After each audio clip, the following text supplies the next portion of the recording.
we have our opening credits, right? And we have our music, and we're getting shown sort of this community in Detroit. So we're realizing real quick it's a rough part of town. It is. It's a community. More like ghost town. It's very barren. The city of Detroit is hella barren in this movie. It is very barren. There's no one out in the streets. It's kind of real life, yeah. A lot of, just a sad-looking town. You can tell right off the bat, you're like, this is pretty lawless. Detroit police, I want to see your fucking hands in the air! There's gunshots in the street. There's a whole war zone on the Mercer Street. Like, no one bats an eye. Shit! Y'all didn't know who you were passing with! Everyone has a gun. Everyone's required to fight. Give my gun! So I feel like everyone in Detroit is required to know how to operate a firearm, not be alarmed when there's shots fired, and throw hands. That's how they do in Detroit. They killed! Come over here! They killed! It's Detroit, man. Built different, just like their pizza. Think he dead? Nah, he ain't dead. He's just fucked up. What's up, brothers? What's going on? What's poppin', corn dogs? It's here. It's Just Play It. I am one of your hosts. I am Captain Pop, Colonel Crunch, maestro of the microwave. Yeah, heat me until I pop. I'm one of the concession stand kids. And part of my pair, my brother beside me, brother and Pop, my corn and arms, it's Mr. Nick. Thank you for that intro, buddy. Yeah, I am Nick. Around here, I'm known as the Chief Corn Dog. I am just that battered, glizzy goodness that y'all have come to know and hopefully love. A slick glizzy. The slick glizzy. I want to bring everybody's attention to our end of year episode from last year. Yes. James and I went ahead and quizzed each other about the podcast, movies, all that general stuff. If you haven't listened, go back, listen to our year-end wrap party. It was a blast. It's a fun time. And one of the prizes for winning the quiz, the grand prize, is that James gets to pick one of the movies for this year that we will watch and review on this podcast. And this week, James, why don't you tell the audience, what movie are we watching and why'd you pick this movie? Yeah. So first off, it's funny because we basically do pick all the movies that we're going to watch anyway. So it feels like, why is this one so special? This one's special because I wasn't going to originally include it on the slate because it's one of the movies that I have seen many times. I considered it a favorite back in high school. And I figured, you know what? I would love to revisit this movie and really dive deep into it with you and critique it in a more mature lens. And that movie is Four Brothers from 2005. Nick, I considered this a favorite a long, long time ago. It was great to revisit this guy. I did own this on DVD. I did watch it with the DVD commentary afterwards, all the bonus features. So I'm ready. I'm so ready for this movie. I'm ready to talk about this movie. I can't believe we're 448 days away from this movie being officially 20 years old. Can you believe that? No, it just makes me feel old, man. But yeah, that's why we're watching it. I love this movie, and I would love to revisit it as an adult and question, why did I like this movie so much, and does it hold up? And I am so ready to talk about it this week. Me too. But before we could jump into that, James, we have to help ourselves get loose, warm up, and get in that movie spirit. Somebody's got to warm those rolling hot dogs, and it's going to be a quiz. For anybody that is new, or if you're just tuning in, or if you need a reminder, Cinematrix is a quiz provided by vulture.com. They release it daily, Monday through Friday. We have a 3x3 grid. There's categories, actors on the top row. There's categories and actors on the vertical row. And we need to line those up and match up connecting movies that will connect the two actors or the categories together. We cannot reuse the same movie, and we only get one guess per panel.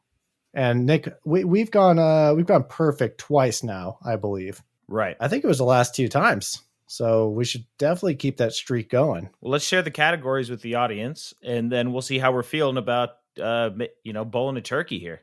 Hell yeah. Let's start with our actors, and then we'll find out what categories you have to find for them. So our actors are Mike Myers, Tina Fey, and Steve Martin. Okay. All right. Feeling pretty good about that. Our horizontal row, the row up top, we have release date 2000 to 2009, $100 million worldwide box office, and 4+ words in the title. How you feeling about this one? I feel pretty good. I'm not looking at anybody, any actor, and thinking, oh my gosh, I'm so lost. But these are very manageable categories. I'm a little worried about that $100 million worldwide box office. I think that one will be the trickiest one of all. Yeah, but we got box office numbers on our podcast, so I feel like we have a pretty good grasp of what movies kind of bring in what dollar amounts. I agree. Okay, let's start with... You want to start with Steve Martin? Let's start with good old Steve Martin. Where do you want to start? Okay, I'm immediately looking at 4+ words in the title. Mm-hmm. And I'm thinking of a movie that fills that box. Do you have a guess for me? I do. I was going to go with Cheaper by the Dozen. Oh, okay. I was going to say Planes, Trains, and Automobiles. That's a great one as well. But we can also do, for a reminder for the audience, and we hope you're playing along as well with us, the more obscure the movie is, the more points you get. So we've gone perfect twice, but we've had 2 different scores. And the very last outing we did, we were in the top 8% of players of the day. So we're always trying to go for that PR. And I think a lot of the other people cheat. So yeah, those bastards. We don't cheat. We're solid. We're honest pops. Do you want to go Cheaper by the Dozen or Cheaper by the Dozen 2? I'll tell you what, Cheaper by the Dozen 2. I forgot they made a sequel. So are you thinking that one will get us is that the high scoring one? Sequels are always the better scores. Let's take a guess. 13%. Okay, not bad. Not a bad start. Cool. Do you want to keep on the 4+ words, or do you want to keep with Steve Martin? Let's keep on the 4+ words. I think that's a good place to be. Okay, Mike Myers or Tina Fey? Let's go Tina Fey. Tina Fey. Again, I feel like I start to blank when the quiz music starts. However, I know I can do this. Do you have any immediate answers that stick out at you? Yes, I do. I have one. Okay. That I would also like to use for a different time. But she was with Robin Williams in a forgotten about movie that was really funny called Man of the Year. Oh, I feel like I know about that, but I have never seen that. She was in that movie. So what is the other category that you're in question with that movie? 2000 to 2009. Okay, don't worry about that. I got you on that. I have another one for her, but yeah, we got to come up with 3. So I have one for the release date. I'm not sure if that would also qualify for the dollar amount, however. If it's Mean Girls, that's where I'm between. That's exactly what it is. Right. So let's go Man of the Year here in the 4-word title for Tina Fey. Is it Man of the Year or The Man of the Year? There's 2. I think just Man of the Year. I'm jumping off the ledge with you. Let's do it. Damn. What the hell? Why does he look like George Washington? It's a funny movie. You'd have to see it. It's Robin Williams. I mean, you can't go wrong. 2%. That's a nice rare find there, Nick. All right. For Mike Myers, 4+ words in the title, I think pretty easy. Any of the Austin Powers movies would qualify here. What do you think is going to be the least clicked on answer? Because I immediately wanted to go to Goldmember because it's my favorite. But do you think the second one, Spy Who Shagged Me? It's a toss-up. I'm going to let you decide this one. Let's go Goldmember. It's where I wanted to go originally. We have to. It's one of our favorites. It's hysterical. All right. Another 13%. Okay, we are in great shape, ladies and gentlemen. Let's take a look at... Let's just move over to the next row. Let's do $100 million worldwide at the box office. Let's do it. Let's go back to Mike Myers, and I'm definitely thinking a Shrek joint for this one. I mean, Shrek, the original Shrek is the safest answer you can give here. Or Shrek 2, because people love Shrek, so they were going to show up for Shrek 2. I think all the Shreks probably. It's not a hard threshold to cross, because big action movies can hit 100 million on a weekend. So it's not like it's impossible, and it's worldwide. I'm feeling Shrek 2, personally. How do you feel about the $100 million box office versus Mike Myers. I'm into Shrek 2. Let's do this thing. Let's Shrek this bitch. Another 13%. Wow. Okay. All right. Moving back down to our girl, Tina Fey, and $100 million worldwide at the box office. This is going to be interesting because we already threw out the movie Mean Girls. I was thinking of that for the release date, but I do think a movie like Mean Girls could do it. I don't know, but let me throw something out for you for 100 million worldwide box office. For Tina? For Tina. That's not Mean Girls. Because Mean Girls also scares me because that's early 2000s and it's harder to reach 100 million then. So this is something a little more recent and it's a category people forget reach 100 million a lot more easily. So it's animated. Mm-hmm. She was a lead character in Megamind. Now, summer releases for animated films usually kill. Okay. And that would leave us Mean Girls for our release date. I could see Megamind pulling in mega bucks. I think so. I'm willing to take that risk.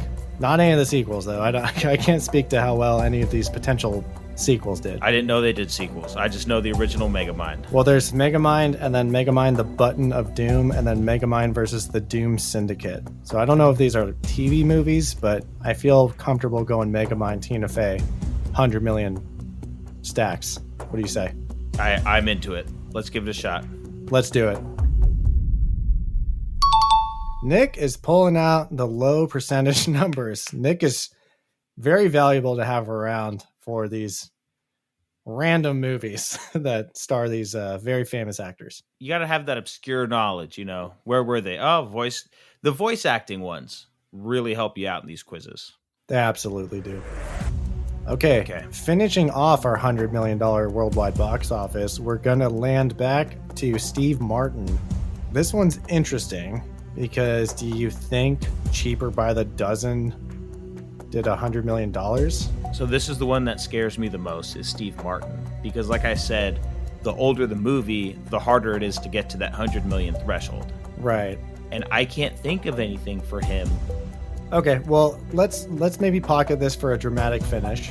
And do you want to slide to the left and look at the Steve Martin 2000 to 2009 box? Yeah, let's do that.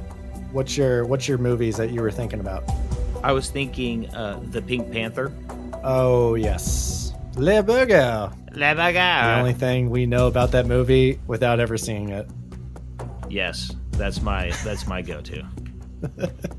I like that. Okay. There was also a number 2 in that time frame. Could The Pink Panther have the name of the property? Could that have 100 million for him? I don't know, because I was thinking about that. Cheaper by the Dozen versus The Pink Panther. I would give the edge to Cheaper by the Dozen, but that's only because it's very popular with our age group. It was a childhood movie, and I think it's very rewatchable, so I don't know how well it did in the theaters. But yeah, I remember watching the Pink Panther trailers and thinking, this looks so dumb. There's no way it could really make a lot of money. I don't know. Well, let's go with Pink Panther 2 for the release date. Is it just called the Pink Panther 2? Yeah. Because there's a lot of Pink Panthers on here, actually. It would be the Pink Panther 2, I believe. All right, I'm ready to guess that. 6%. Sheesh. 6% again? I don't want to jinx anything, but things are looking pretty damn good. They are. Score-wise. I'm feeling good. Okay, so Tina Fey, if we do Mean Girls, we know that's going to be a high percentage. Can you think of anything else? I can think of a couple movies, actually. One's with Amy Poehler, and I think she was in a movie with Steve Carell called Date Night, but I believe that was 2010s. Yeah, Date Night definitely was. The Amy Poehler one, I want to say, was like a fertility movie? Something to do with eggs? Oh, it was the baby something. The Baby Squancher. There you go. Okay. So Mean Girls we know is going to be very popular. It's not going to give us a ton of points, but we do know it's correct because I believe that was 2004 or something. Yes. Yeah. I think we take our medicine on this one. All right, let's go Mean Girls. 47%. Yep. Not surprised. Very popular. Right. Release date 2000-2009. Mike Myers. We have plenty to work with the 2 franchises we already mentioned, but I'm sure there's tons of other stuff we can think of as well. I have a ton, and then I have a super obscure one I'd like to throw your way. Hit me with the super obscure one. Let's fast lane this baby. So he had a cameo, very short cameo, in one of my favorite movies, which is Inglourious Basterds from 2009. I remember that, and I was going to say that. However, was that 2009, or was it 2010 or 2011? Inglourious Basterds was 2009. You know that for a fact? There's also The Love Guru. There's also yes. Cat in the Hat. Oh, yes. Yes. I did think of Inglourious Basterds. I just wasn't sure if that was 2009 or not. It's definitely 09, but I'm super cool What do you going think? with The Love Guru, Cat in the Hat. Dealer's choice for you, my friend. Dealer's choice. Let's go with The Love Guru. It's a movie we know.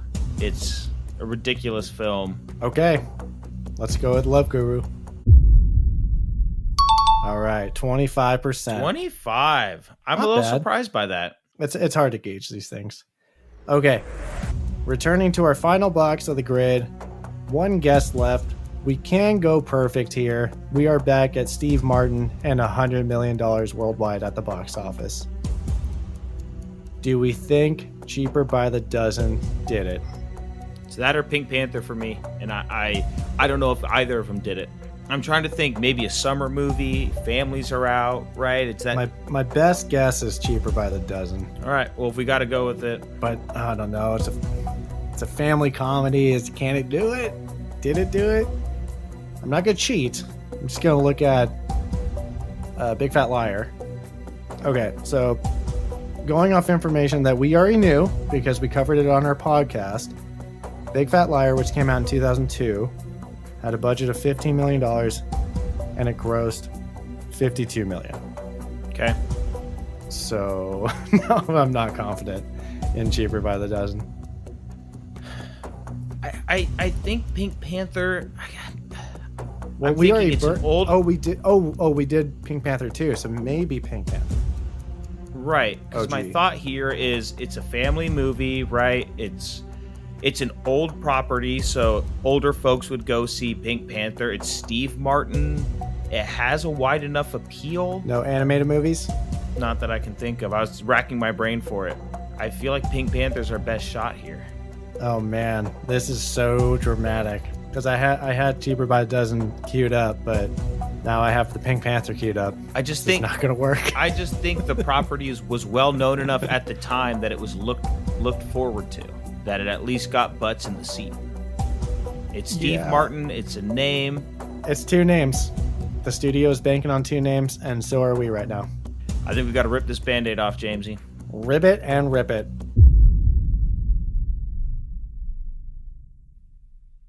Let's go! 17%. Oh my God! Dude, top 2% of players today. Top 2%. There's no way we can ever beat this unless we go top 1. Holy shit. We are getting better and better. You are killing it. So I did open up another tab. Inglourious Basterds would have got us 9%. 9% there. We could have been up in the 1%, but that's okay. Well, hey, that means there's still room to go up. I'm checking the oh my God. Cheaper by the Dozen grossed $190 million. Oh, we were safe either way. Yeah, we were good. Oh, man. The gross worldwide for Pink Panther was $164 million. Safe either way. We are good. All right. Well done, buddy. I feel warmed up. My kernel's popped. Your corn dog is warmed. I think we're ready to talk about this week's movie. Let's get into it, buddy. Four Brothers, 2005. This was directed by John Singleton, who also directed Boys in the Hood, Poetic Justice, Shaft, and of course, one of my favorite Fast and Furious movies, Too Fast, Too Furious.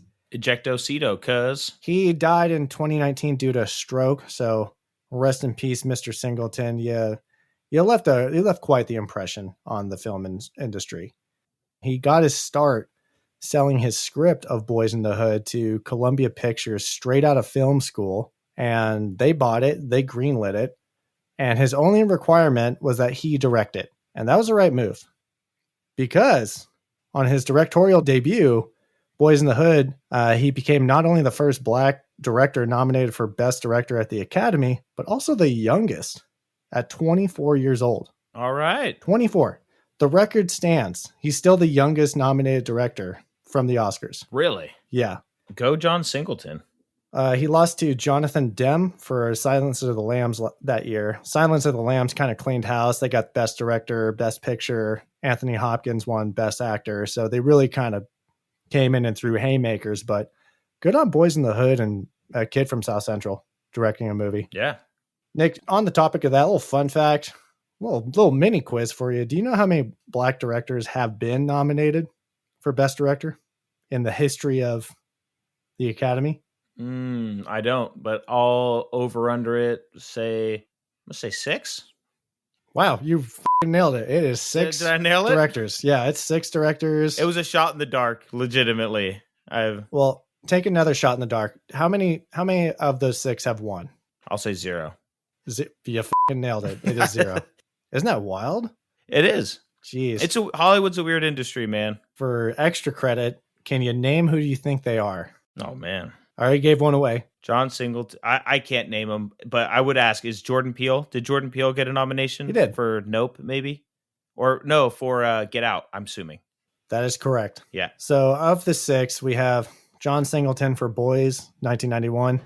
Almost 19 years later, 2009, Lee Daniels for Precious. Steve McQueen in 2013 for 12 Years a Slave, starring our boy Chewie from this movie. 2016, we have Barry Jenkins for Moonlight. 2017, Jordan Peele for Get Out. And 2018, Spike Lee for Black Klansman. So that's who's at the helm. John Singleton, let's go. Nick, who do we have? Actually, before we get to the actors, let me just shout out the writers of this. I have a little picture here, Nick. Would you get a load of these guys? They look like a couple of weebs. Can you believe that these 2 weebs wrote a movie like this? No, is that a puka shell necklace going on Paul Lovett? It looks like it. Very early 2000s. All right. So this movie's written by David Elliott and Paul Lovett. And just to go over their writer's credits, the other movies that David Elliott wrote include 2000's The Watcher, 2000's Nothing Sacred, then this movie, Catacombs from 2007, some kind of subpar horror movie. I vaguely remember it. And G.I. Joe, Rise of Cobra from 2009. And then for Paul Lovett, Mr. Puka Shell Paul, his only credits on IMDb are Four Brothers and G.I. Joe, The Rise of Cobra. I have more credits on IMDb than this guy. There's something called Five Brothers attached to him. So I'm thinking, I'm sorry, is there a sequel? Did they grow a brother and revive one after this movie? Maybe their mom had 2 kids they never knew about.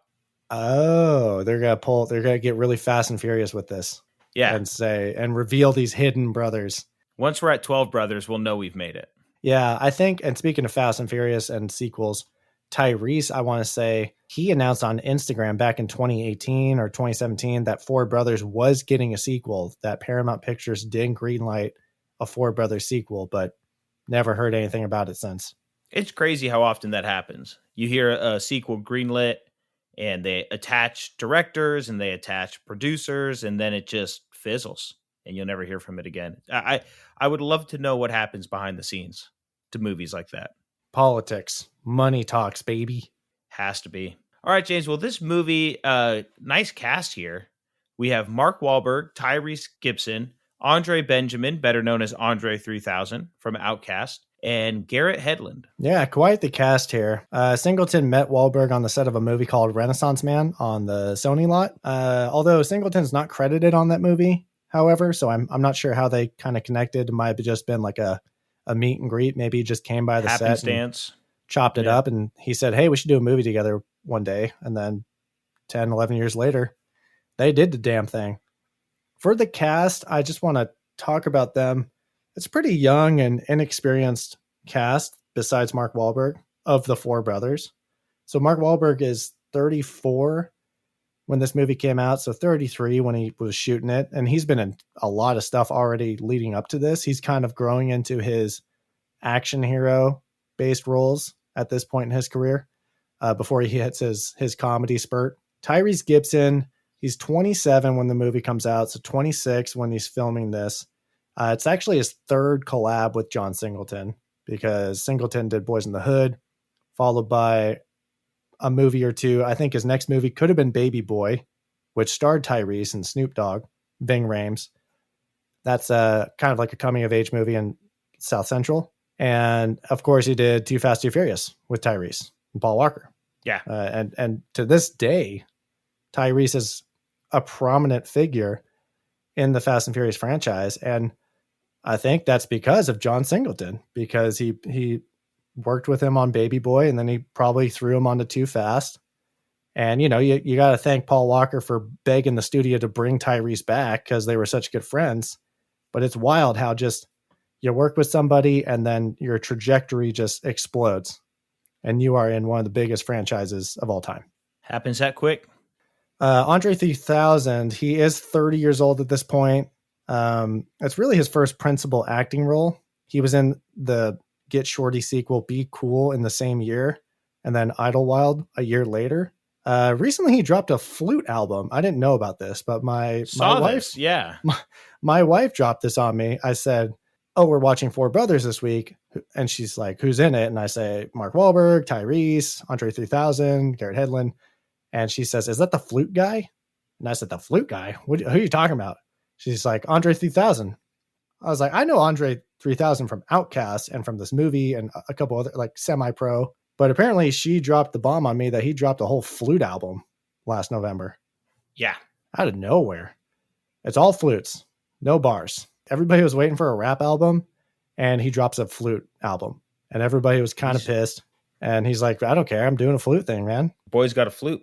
His first track on the album is titled, literally, "I swear, I really wanted to make a rap album, but this is literally the way the wind blew me this time," end quote. I didn't know he was such a talented flautist. So, well, that's the thing. He says in interviews and speaking out on it, he's not a trained musician. He's really just someone who dabbles with instruments. And if something catches his interest, he's just going to give it a shot. And, he's famous enough and wealthy enough to make it part of his career and make it a lucrative business decision. So he's got the celebrity fame status to just pick up a flute and say, "I'm going to drop a flute album, dog." And I know nothing about how to play the flute. Good for him. Rounding out our four brothers, we got Garrett Hedlund. He's 21 years old when this movie comes out. He looks young. 20-year-old kid filming this movie. Third acting credit. He was in Troy and Friday Night Lights, the movie. Mm-hmm. I know Garrett Hedlund from this movie famously because I loved it. Aforementioned. I could tell. All right, James, our movie had an estimated budget of $45 million and a worldwide box office of $92.3 million. So doubled their money. And they would not qualify for that $100 million category in the quiz. Shockingly, I would have said yes. These are the scary ones. Yeah. I literally just said action movies can do that. The rated R really separates a lot of audiences. PG-13 movies do very well. Yes. Yeah. Got to be able to take the family. We talk about Temple of Doom and they didn't have PG-13. They're struggling between how violent it was, but how much they wanted to include kids to come to the movies for the dollar amounts. Yeah, it's a good call. R-rated movies are tough. All right, James, what do you say we hit this log line and get into some plot talk? Nick, before we hit this log line, I just want to say at the top of this movie's called Four Brothers. Before we dive in, Nick, as someone who comes from three brothers, did this movie deliver on the brother dynamic? Hard to tell because there's so much murdering going on, and I've never been a part of that with my brothers. So, murdering aside, how'd you feel the brotherhood was represented? Do you think it was authentic? Do you think it was forced? What's your take on it? It felt a little canned. It felt a little tropey and a little what you'd expect brothers to act instead of how they do act. But no, I don't feel like it was. It was as brothery. Okay. Four Brothers is not brothery enough to Nick. And with that, he's going to read you the log line. When their adoptive mother is gunned down in a store robbery, four brothers decide to investigate the murder and find the killers themselves. But not all is what it seems. Leaving us on a little cliffy cliffhanger, and we're going to jump off that cliff into plot talk. Plot talk. Open up on the Paramount logo, Jefferson Airplane. Somebody to love is bumping. We got CGI snow over the logo. We transition into a driving car. We got dice hanging from the mirror. The dice that's facing us is two dice, symbolically representing four brothers. Out comes Evelyn Mercer out of her car. She is bumping this music diegetically, so we know she's got some soul. And she's going into a convenience store in the middle of night in Detroit to get a Thanksgiving turkey. In this store, there's a young black kid who is stealing some candy, and Evelyn scolds him, but doesn't yell at him, isn't mean to him, is basically trying to teach him a life lesson. Very teacher-like. Store owner clearly knows Evelyn, and so they're playing a little game on this kid, trying to maybe scare him straight, but also show him some love and grace. And we're really setting up that Evelyn, right? We know she's the mom of the four brothers. It's pretty obvious. And we've seen the posters, so we know they're probably adopted because we have two black brothers, two white brothers. And so we're saying, she's the kind-hearted woman of the neighborhood, kind of helps guide the youth, very up with the times, right? She's bumping the music, and she's just this beloved figure. She's kind of the mom of the community.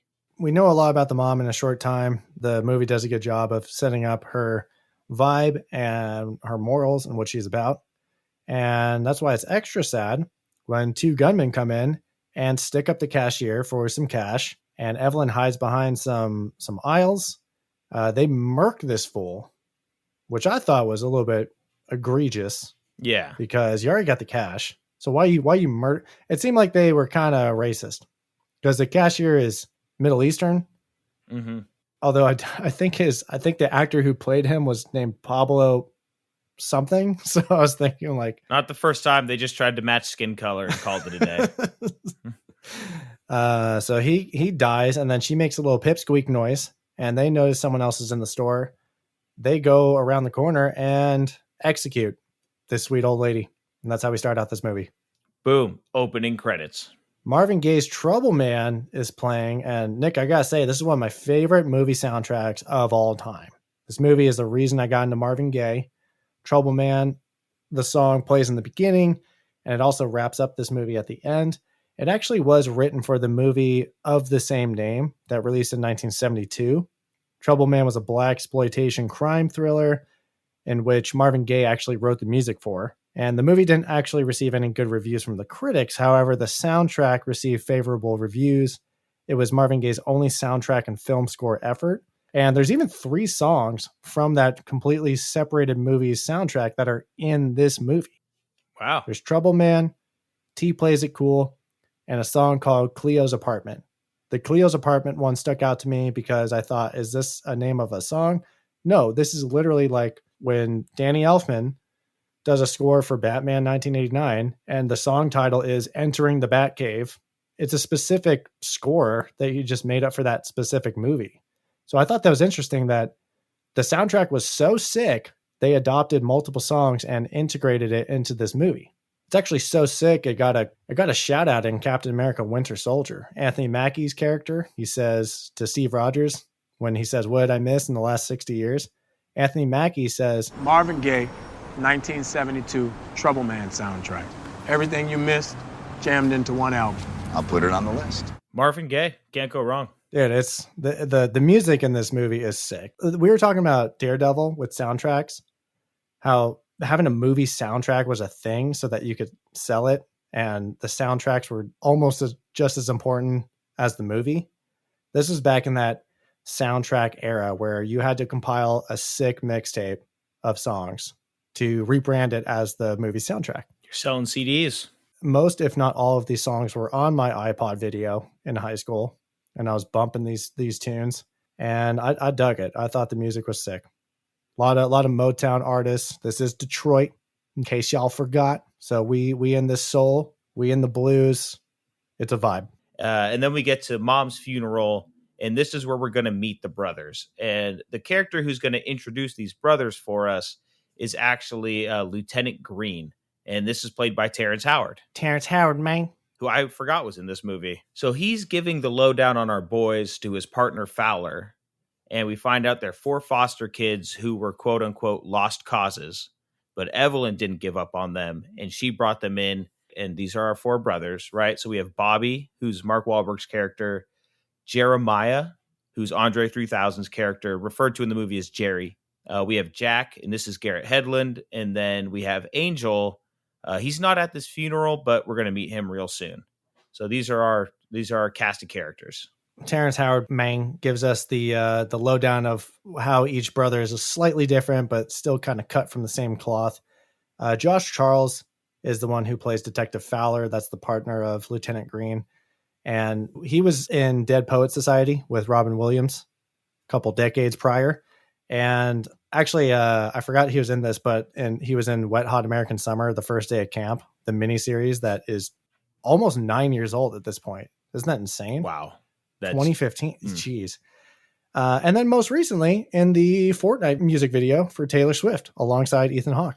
That's Fowler. Josh Charles, everybody. He played a hilarious role in Wet Hot American Summer, First Day of Camp. Funny guy in that movie. He's a little bit of a dick in this movie. So our next 15 to 20 minutes of the movie is really getting the dynamic of the brothers set. So we have this montage from when, they're going through Mom's old stuff. They're in the house. Bobby, Mark Wahlberg's character, I'd say we can call him the leader of the brothers. He's probably the oldest. I mean, he's definitely the oldest actor. No doubt. I'd say he's the oldest brother shown as. He's going to stay in his mom's room. He kind of breaks down and cries, but he doesn't cry in front of his brothers. So he's very stoic and not very accepting. It's the only scene where he actually shows sadness and lets it all out. Well, I mean, there's a scene later where he does cry, but he does hold back a lot of tears, and he's got to put on that tough guy persona. And Jack is a little bit of the baby brother, baby boy.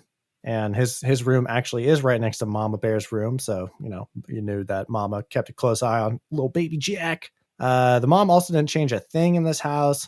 Everything is left the way it is. Everybody's kids' rooms are left the way it is. Nick, I'm sure you noticed that ass picture up in Angel's room. There's just a picture of that ass. Mm-hmm. So John Singleton personally added that in. He thought it'd be hilarious. So it was pretty funny. Give some character to everybody. The house is full of prominent summer of love vibe. The inside's very warm and welcoming. It's a lot of warm colors versus the outside, which is so barren and white and gray and dark blues and dark greens. So inside the house, it does feel like it's a Thanksgiving house. This house is made for Thanksgiving. Yeah, and it is Thanksgiving time. We do have a funny scene where Angel, he hasn't been in town. He was a Marine, I think. He was in the military. Yeah, some sort of military. And he is going to go meet up with his ex booty call, lover, girlfriend, whatever you want to call it. Speaking of booty. And they refer to her as Yoko Loco, but in the movie, her name's Sophie, and this is Sofia Vergara. Yeah, way before her Modern Family blow up. She doesn't look like she's aged. She's still gorgeous. Yep, she's one of the hottest people ever, and she kind of plays a stereotype of just the hot-headed Latina girlfriend, but, The firecracker Latina. A little bit of backlash for that, but whatever, it's all good. So we're at this Thanksgiving dinner. It's weird because he brings in Sofia Vergara, but then he sends her upstairs. So she doesn't actually get to sit down and have any Thanksgiving. This is strictly for the brothers. Yeah. And Jack cooked a hell of a turkey and carved it. It was movie quality.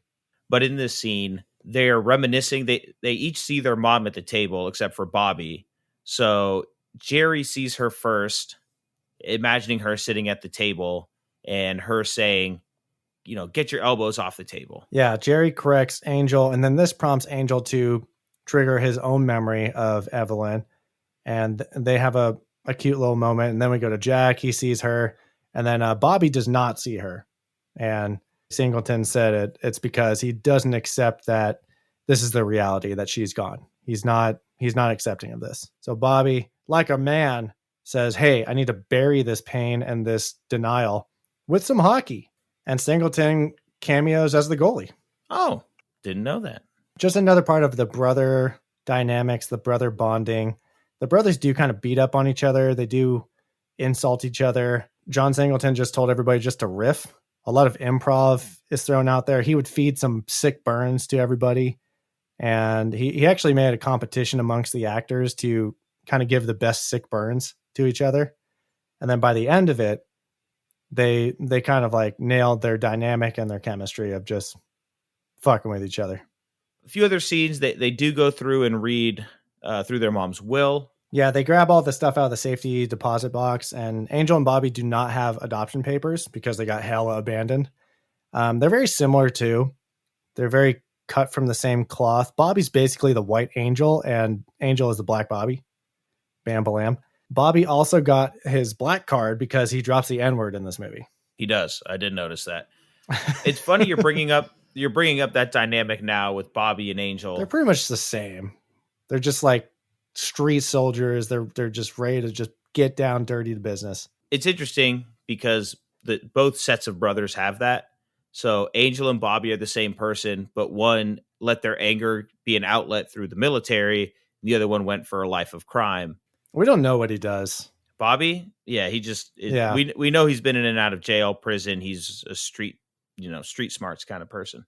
Yeah. And then Jack and Jerry both had a lot of promise. Jack, a musician, Jerry through school, and Jack got unmotivated. You could tell just didn't quite reach his potential, and Jerry did. So they're both very similar. Yeah, Jerry's the only one who seems like a stand-up citizen. He's the only one with a family, a wife, Taraji P. Henson. Only one paying taxes. 2 kids, so he seems like he's got his life together. They split up all the cash from the safety deposit box. And then speaking of Jerry doing well, he brings them to a fucked up looking building. Classic Detroit. Yeah, but he bought this building. He's very proud of it. And he wants to renovate the neighborhood, starting with this building. He has big plans, wants to serve the community. Like you said, upstanding citizen. They all make fun of him, but this does come into play later. But then we land ourselves at a bar and they start scheming. And they say to themselves, we have to find our mom's killer. They just want to get some revenge because what was reported was that it was a robbery that went awry. Mom's dead. And they're thinking, what the hell? Like, we got to go get our revenge because we are criminals. Jerry wants no part of this. He's like, you guys are going to get yourself killed. I'm going back to my wife and my kids. You guys are back full time as vengeance hunters. And I have a life. So I'm going to dip. And the skeevy bartender is going to drop a dime on somebody. So the bartender tells them, he kind of gives them a hint of where they can start. And they end up going to this abandoned building that's full of these high schoolers, college kids that are just drinking, smoking. They took over this sketch ass building and they got this sick party going on. But Bobby, Angel, Jack, they come in, the Mercer boys, they're back in town and they're strapped. They got shotguns, pistols, gas cans. They're ready to interrogate some kids. And they do grab this punk after storming the building. They fucked this kid up. He's the leader of these kids. He's got a throne in the back corner. It's a weird dynamic. The back room. Bobby's clearly interrogated a few men before because he pours gasoline on this kid. There's no good cop, bad cop. It's 3 bad cops. Ready to pour some gas on you, punching you in the face. And eventually they get some... Because he says something and then they don't like it. So Bobby punches him and it's a wide shot. And then Angel just pours more gasoline on top of him. I thought, man, these guys are problems. Dude, they have no regard for the Geneva Convention. So they end up with some sketchy news. And the sketchy news is that somebody got paid to give a false report to the cops about what happened. Mm-hmm. So all of a sudden our ears perk up and go, conspiracy. This wasn't no accident. So they find their way over to the convenience store. They tell the convenience store owner who they are. We're Evelyn's kids. He loves Evelyn. He's sad that she died. And they get to watch the security footage. And there's no mistake. It was a straight up execution of their mom. And now we have problems. So you thought Bobby was pissed before? He is Hulk status angry. And they bust out of the convenience store door. And Mark Wahlberg says, There wasn't no gang shooting. There was an execution. They set Mom up. They set her up. they set Ma up. And then they're what's up? I was going to say, at this point, the convenience store owner tells him, it was a little funny interaction. He says, what did the person who gave the statement to the cops look like? He's trying to explain an afro, and then he just ends up saying, it looks like Ben Wallace. You're like, oh, it's Detroit. It's 2005. Yep, Ben Wallace makes sense. Pistons They were hot, said man. he never wears a jacket. They get, has a fro, never wears a jacket, even when it's cold out, and he hangs out at the gym. So now we got to go to the gym where there's a high school basketball game going on. Well, okay, so hold the phone, because they storm in the basketball court and they basically hold up the entire game. And I thought it was a high school game, and I thought Mark Wahlberg punched a kid with a basketball.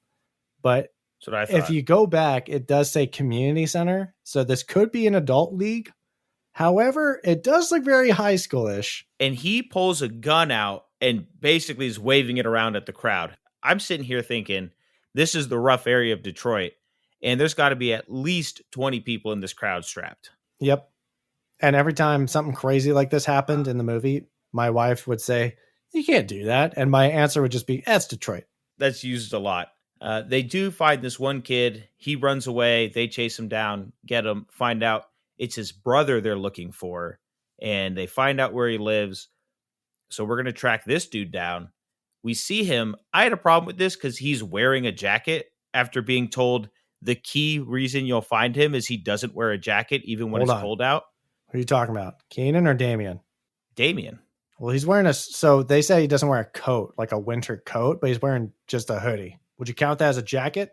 No, I wouldn't count it as a jacket, but when they were saying he doesn't wear a coat when it's cold out. I thought on your notes, when you said this dude is wearing a jacket, I thought you meant, wow, look at that jacket. How 2003 hip hop style of him. I thought you were talking about the kid they interrogated. No. Because it was very bright and loud, baggy pants, big old chain.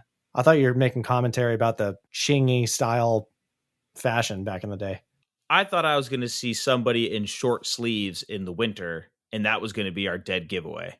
I'm sitting here thinking, I thought you were making fun of the style because Jack looks at his fake necklace thing and says shit doesn't even spin. And it's like, man, what a commentary about what the style was back then. Like spinner rims, spinning necklaces, just outrageous large jackets and pants and 2003 NBA draft suits. It brought me back. So we do track down this brother. We know where he lives. We see him entering his apartment building, and we're going to chase him down. And this guy knows that he is in trouble. So we chase him down, get to his floor. This guy sicks his 2 dogs on Bobby. And Bobby's getting torn up. Not bleeding, though. They never puncture. But this guy, after sicking his dogs on him, throws this rope out his window and starts rappelling down the building. I'm like, this dude's serious. He knows how to get out of trouble. He has an escape rope. He was ready. Going down from the sixth floor of his apartment building. Bobby doesn't care because he cuts the rope and lets this guy fall 2.5, 3 stories. I was going to say 4. He was down a couple stories, but not all the way down. And he's laying on the ground and he has a snapped leg. I'm talking full compound fracture. You could see the bone. Kevin Ware. Yeah. So now it's time to interrogate him. And they play a little cat and mouse. He's not going to talk. They're going to let him freeze to death. They say, you could stay out here and turn to a fucking fudgesicle. I would turn into a fudgesicle. Hey, come on, man. I can't say nothing. All right. Eventually we find out who these 2 hitmen are. And so we have our next lead. And so we're just going to start murdering our way down the line until we find our boy.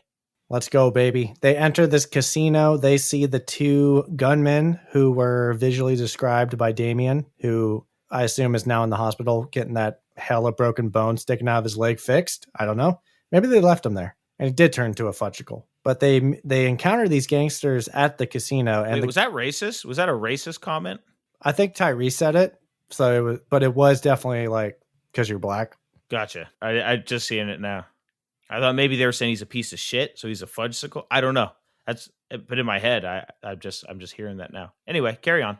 So they encounter these gangsters at the casino. We do see the signature goatee that we saw in the beginning of the movie from the store stick up. And this goatee guy gives us a Kool-Aid Man level, oh yeah.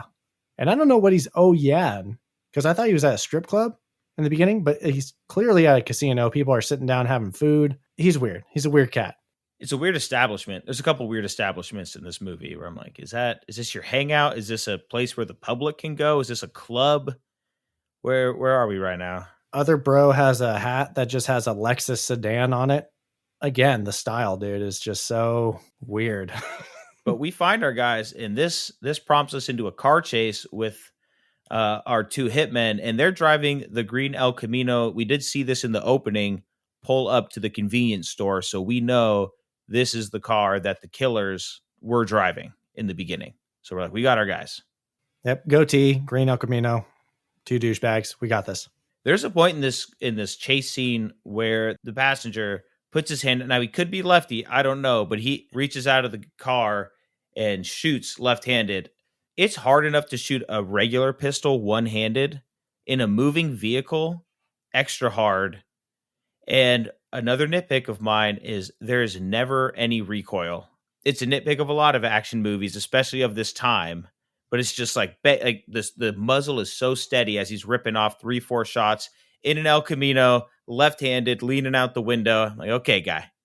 All right. Maybe he's left-handed. Also, it's Detroit, so it's a requirement that everyone knows how to shoot a firearm. One-handed. And they probably got nailed down. With no recoil. In the snow. This car chase is insane. It is in the snow. It's very sloppy. I do appreciate how Bobby does just completely crash in the beginning because there's no shocker. There's no traction in the snow.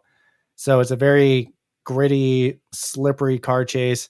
It's really cool. It's a cool car chase. It seems like it's mostly practical. Bobby goes full send and just is willing to wreck his 85 Oldsmobile to get these goddamn guys. And that's what happens. They chase them down. Angel shoots the driver of the El Camino, and it ends up with the El Camino flipping over on its hood. And they approach these guys, take them out of the car, beat them up. I thought we were going to get a little bit of another interrogation scene, but no, they just execute these guys. They murder the shit out of these guys. I forgot how ruthless these guys are. So in high school, I must have been thinking, they deserved it. Seems about right. Mm-hmm. I was so cool with it. Now watching it, I thought, holy shit, they just killed these guys in cold blood, literally, because it's snowing outside. From the director commentary, Singleton said, in most movies, the bad guy always has to do something in order to get shot by the good guy. Kind of a callback to our Han Solo discussion of Han shot first, where George Lucas redid the shot where he shoots Greedo. He made Greedo make a move, and then it justified Han to shoot him. He was reminded of the John Wayne, Clint Eastwood phenomenon, their clashing ideologies of the Western, because this movie is inspired by a lot of Western style beats and character moments and action pieces. On John Wayne's final film of The Shootist, he put up a really big stink about his character shooting someone in the back because he proclaimed, "I don't shoot people in the back," even though he definitely did that in a couple of his movies. But the director of this movie apparently told John Wayne that, Clint Eastwood would do it. John Wayne said, "I don't care what he would have done. I don't shoot people in the back." He was like being all self-righteous, and, John Wayne was kind of a dick, stuck in his ways. Singleton recalls a response from Eastwood on breaking so many Western rules because John Wayne comes from that Hays Code era where you kind of had to be very morally in the right, and you couldn't show guns shooting someone in the same shot. And then in all of these Clint Eastwood movies, it's very gritty, Unforgiven, Good, Bad, and Ugly, even Dirty Harry. It's not a Western, but it's very gritty, and it's very like the good guy has a very gray area moral code. John Wayne is like, "I don't shoot people in the back," and then John Singleton says, "Oh, what Eastwood said on that is, I'm not John Wayne. I shoot people in the back." And I'm like, damn. And that's exactly what Four Brothers do. They freaking execute everybody in Detroit. No mercy. Yeah, absolutely ruthless cold blood. And Wahlberg, he does in this whole movie, it's really funny. Bobby's character, anytime he walks with some insane swag, like that real left to right strutting movement. Down the street. Yeah. They do go back to the house. Lieutenant Green does show up. Howard Maine does show up, and he knows that the Mercer boys have just been out here murdering, but there's nothing he can do about it. it just is what it is. He does have something that will be called back to later. He says, "We found your hair at the crime scene of of those guys being murdered." And Bobby hits him with... That's Fowler. Fowler tries to hit him with that. And Bobby hits him with the old "found my hair at the crime scene" bit. I've seen that before. Fowler also wants to fight Angel really bad in this scene. There's a lot of contention between those two. Foreshadowing a confrontation later. But as always, there's no consequences for the Mercer boys. So now we're almost halfway through our movie and we meet our true big bad. And this is Victor. Victor Sweet. And he is played by James. I think you're going to have a better shot at the name. I don't want to butcher it. Chiwetel Ejiofor, or as I mistakenly misremembered him before looking it up, I think I called him Chidadel Elijahfor. We can call him Chewy for short if you're having trouble with it. But Chiwetel is our big bad. He is Victor Sweet. John Singleton said that he loved Ejiofor's work in Dirty Pretty Things. Quote, "He got robbed of a Best Actor nomination." So Singleton knew what Ejiofor was all about, because we know he's a big name actor. He's very good. He's a British actor. Got nominated for 12 Years a Slave.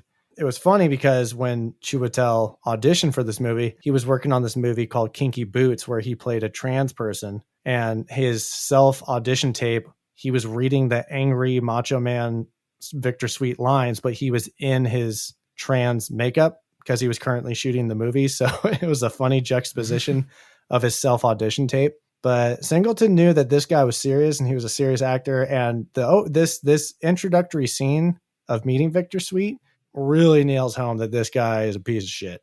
Big time. So there's one of his, we'll say, soldiers is sitting in his chair. He knocks his food off the table and tells him to eat off the floor like a dog. Tells that guy's girl to also join him and eat like a dog. I wrote it down in my notes as he's Nino Brownish. He's very Nino Brownish. Yes. In fact, there's a lot of New Jack City-ish feels. I wonder if Singleton may have been a fan of the Van Peebles. Dude, but great call. Great pull. Yeah. So we get our introduction to Victor. Hey, Victor. Hey, Victor. And little hint there for what's coming up next. Yeah. And then we just sort of stop there, but we know he's our big bad and we're going to have to deal with him eventually. In the meantime, a State Farm insurance rep shows up at Evelyn's house. Surprised it wasn't Jake.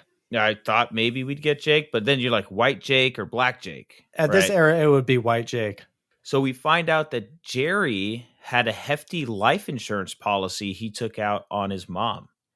And we go, oh no. Jerry sketch. Angel finds that out. He's going to keep that to himself for a little while. In the meantime, Bobby and Jack are going to go raid the house of the killers, where they come up with cameras, so they know they were stalking their mom, as well as a bunch of weapons under the mattress. So if we needed to re-up on our armory, we got it. So now we're locked and loaded, ready to go.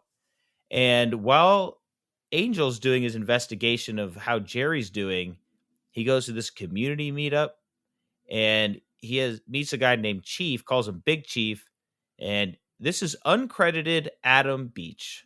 Welcome back to the show, Adam Beach from Wind Talkers and Smoke Signals. Speaking of Victor Sweet, hey Victor! Hey Victor! Didn't think I'd see you so soon. Hey Victor, sweet.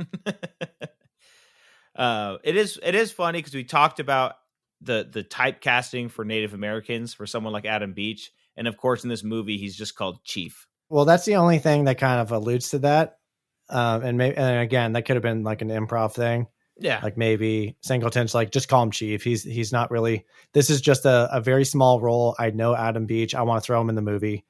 Adam, what do you want to be called? Maybe it was his idea. Yeah. But I would say opposite of being typecasted, he's just a construction worker or something. Yeah. He's just a guy. He's not even credited in the movie. So yeah. Hey, Victor. We find out that Jerry might be caught up with gangsters, right? His building might not be doing as well as he thought. He needed to get some money. He might be caught up in this Victor Sweet organization.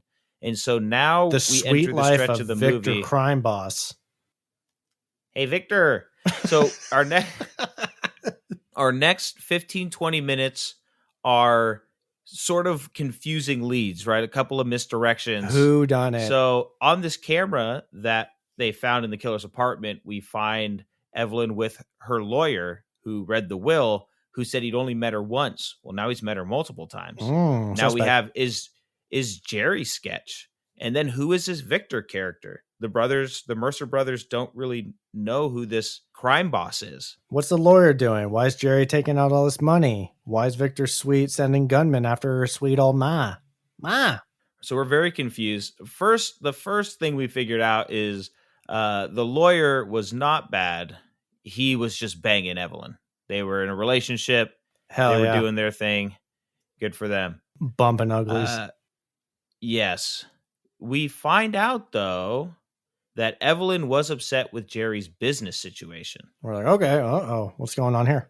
So we have some trouble there. There was a police report that was supposed to be filed that wasn't filed. Again, there's just a lot of fishy stuff going on.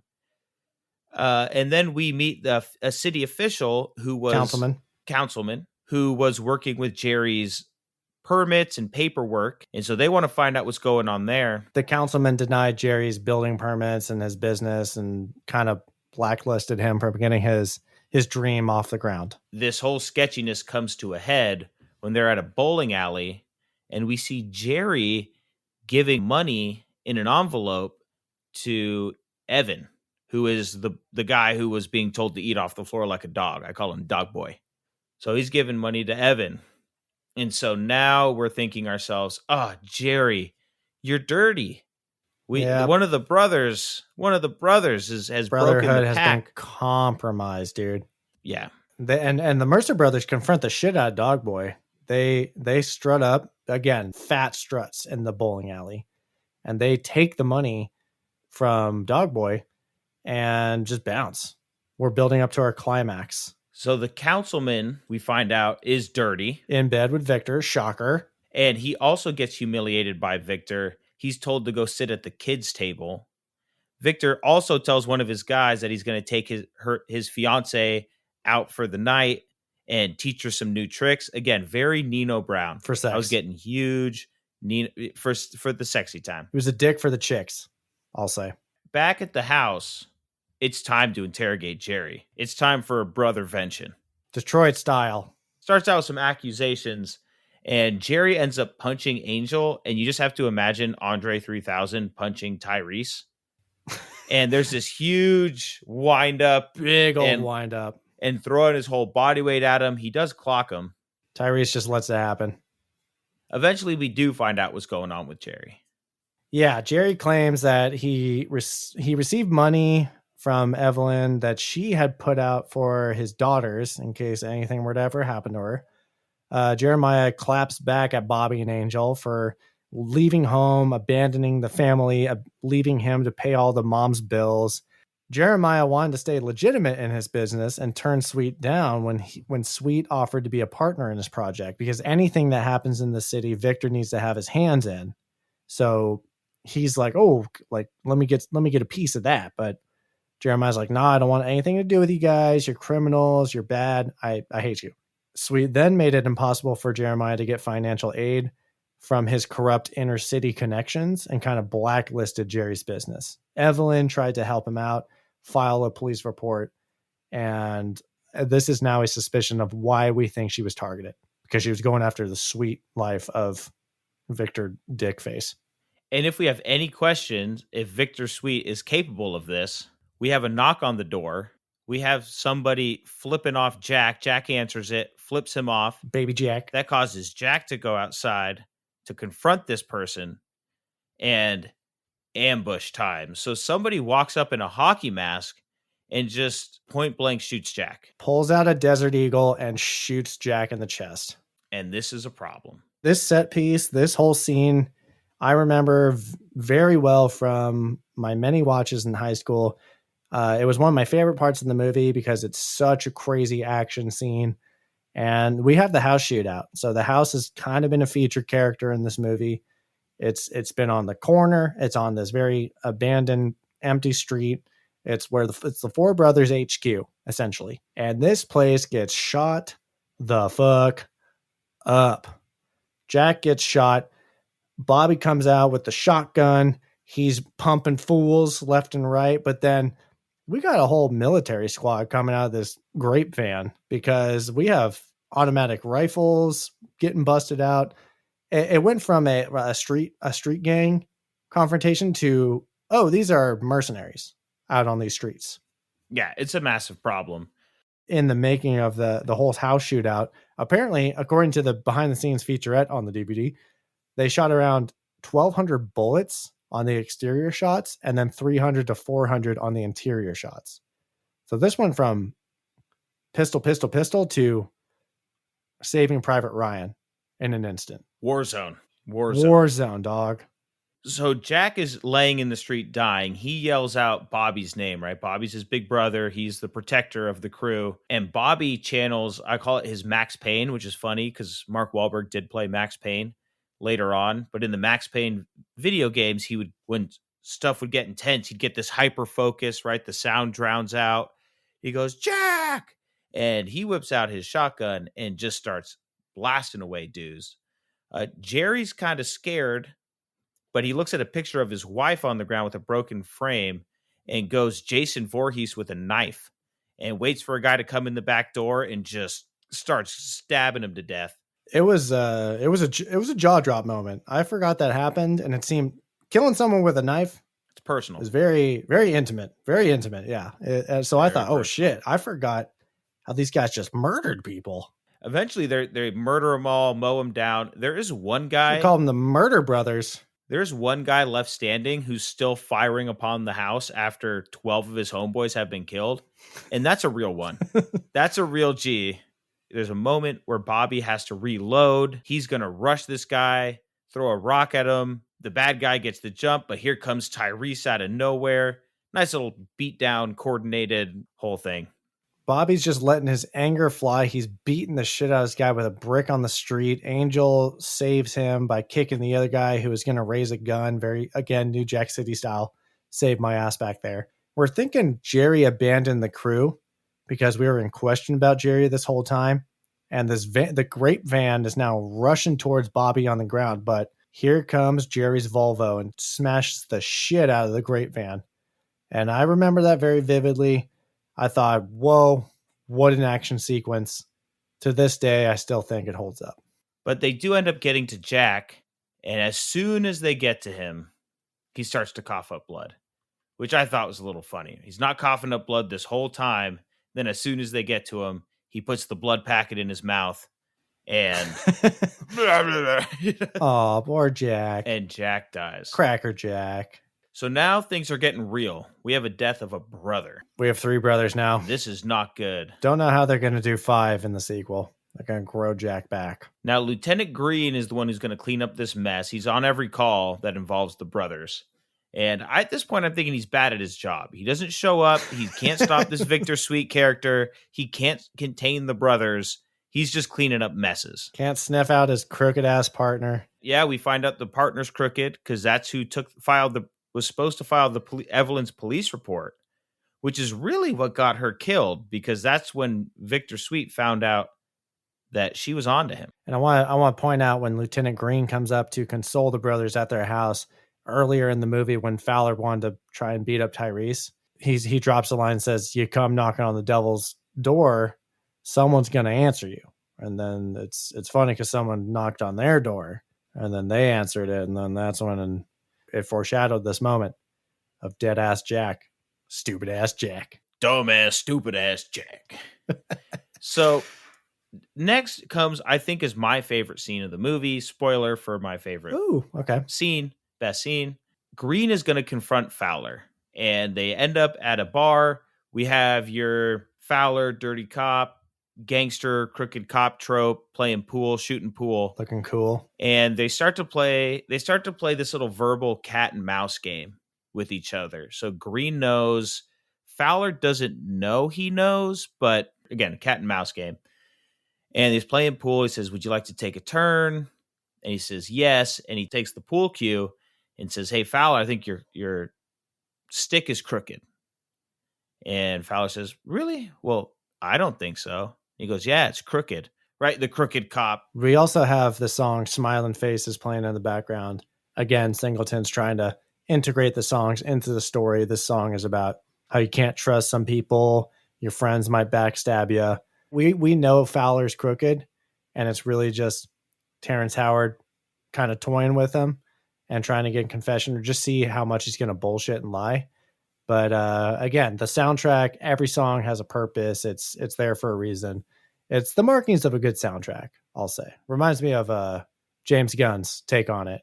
His Guardians of the Galaxy soundtracks are always sick, and they always have a meaningful purpose within the story. So I just want to shout that out.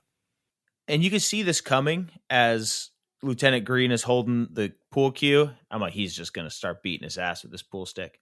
Sure enough, eventually he takes that pool cue and just starts whooping on Fowler. At this point, my wife says to me, you can't just beat up your partner. And that's my wife's viewing. And what'd you say to that? I said, this is Detroit. There you go. I say you can if they're hella crooked and they're a dick. Yes. And kind of racist. Talk about New Jack City. I got big Judd Nelson vibes from Fowler because he would also kind of drop these passive aggressive racial things and coming up later in the scene. So let's continue and get there. Terrence Howard, Green beats him up, takes his badge. I think he takes his gun and he leaves out of the bar. However, Fowler has a secondary hidden weapon and shoots Green. Terrence Howard's hella dead. He's coming off Hustle and Flow. The ladies love him. The crowd is the gasps. Hustle and no, he is dead. And then at this point, Fowler calls in a phony radio call to the station and says, oh, 2 black culprits shot Green. So again, I'm like, is Fowler kind of racist? And then later up, he makes like another passive aggressive black power gesture to Tyrese because he looks at Angel and says, you're one of the Mercer brothers. And then does the black power brother, kind of like brother man. But then I liked it in the scene because Angel kind of claps back at him and says, oh, I just got you on tape, brother. And Angel hits him with a hard R, brother. I'm getting big Judd Nelson vibes from New Jack City. Like you're kind of big time. He's out of line, I'll say. But Victor Sweet and his crew have a problem on their hands because now you've really made the Mercer boys angry. You have killed the Lieutenant Green, who they respect, they know. You've killed their mom, and you've killed their brother. And now it's time to come up with a plan. So Jerry thinks he can get close to Victor by offering him a bribe. So the $400,000 that he got for the life insurance policy, he's going to go ahead and offer that up to Sweet. They also have a plan to take out Fowler because they know he's dirty. So we have a plan. We don't quite know the plan, but we do know it's probably going to be a good old-fashioned double cross. Sneaky. So there's 2 things happening simultaneously. One thing's happening with Angel. One thing's happening with Jerry. One involves a frozen lake. The other one involves a box of Baby Ruths. And Bobby's floating in the background. We don't know where Bobby comes into all of this yet. So this Baby Ruth kid distracts Fowler.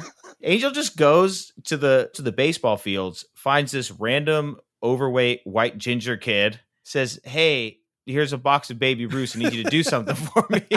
And the kid's like, okay. And so he knocks on Fowler's door. Well, Fowler lives says, right hey, across the street from a baseball field, so it's very convenient. And he basically poses this kid as a kid selling candy for his baseball team. And if you didn't hate Fowler enough, he just takes the candy bar, doesn't give the kid any money, and just goes, get lost. And then at this moment, Angel sneaks up behind him and strangles him. And we got Fowler pinned down. Going back to the frozen lake, I don't know why we're doing this deal on a frozen lake. Victor's lackeys are cutting a hole open in the lake. Well, that's why. There's a piece of information worth knowing. Jerry and Evan, Dog Boy, as I call him, they go way back. They worked in the union together. They're big on workers' rights. And so that's the same group where, hey, Victor, Adam Beach was, Big Chief. Jerry gives Victor the $400K. Psych, it's a double cross because they all turn on Victor because they know how to rally union workers. And I saw this coming because I always think about this in movies. What's stopping all of the gangsters around him who he's highly mistreating from just saying, we're just going to kill you? Yeah. Yeah. I saw this coming. It's fear. It's the entire phenomenon of respect versus fear. And it's like, do you respect your boss or do you fear them? And if you're in the life of crime and you fear your boss and don't respect him, guess what? You can just kill him or turn on him. So they surround him, and Victor asks the question, which one of you is going to do it? Who's going to pull the trigger? Well, guess what? They part the Red Sea of the crowd. Guess who's walking a mile over a frozen lake with no car to meet up with this crew? It's Bobby motherfucking Mercer, strutting on the ice with swag, ready to do a hockey fight against, hey, Victor. We're doing a fist fight to the death. Now, I love the trope. It happens in a lot of movies, happens here in this one, of we've never seen the bad guy in a confrontation or a fight, but in the final scene, he becomes formidable at hand-to-hand combat. I have no issue with this because I feel like it's just like shooting handguns. It's a base requirement from if you're from Detroit, especially if you're in the crime circle. Yeah, no. It's a given. Everybody knows how to fist fight, especially if you're a bad person from Detroit. I know. I find it's not this movie. He's not pulling out spinning kicks or anything. It's really just a street brawl. It's literally a hockey street fight. Brawl. They describe it as a hockey fight because it's on ice. Bobby Mercer was a hockey player that got thrown out of the league because he fought too many people. So it's on brand. Yeah. So Bobby ends up whooping Victor Sweet's ass and says, put him in the hole. And they're going to bury this guy in the frozen lake. He's not dead from the fight. He's still breathing, but they just throw him into this freezing ass water. He's going to turn into a fudgesicle. Bringing it back. Meanwhile, we find out Angel tricked Fowler into confessing. A fake wiretap. So Angel pulled a real sneaky on him. Fowler ends up getting shot by the cops because he thinks he confessed, so he's going to go out in a blaze of glory. The cops are like, what are you talking about, dude? Just put the gun down. Because Sophie came to the police station and said, my boyfriend's going to kill a cop. So that was the only way these degenerates could get a whole police force out there. 200 IQ play, I'll say, on a short notice, because they did only have 3 hours to do this. If it was true, if Angel did set up a wiretapping thing, I'd have a huge problem with it.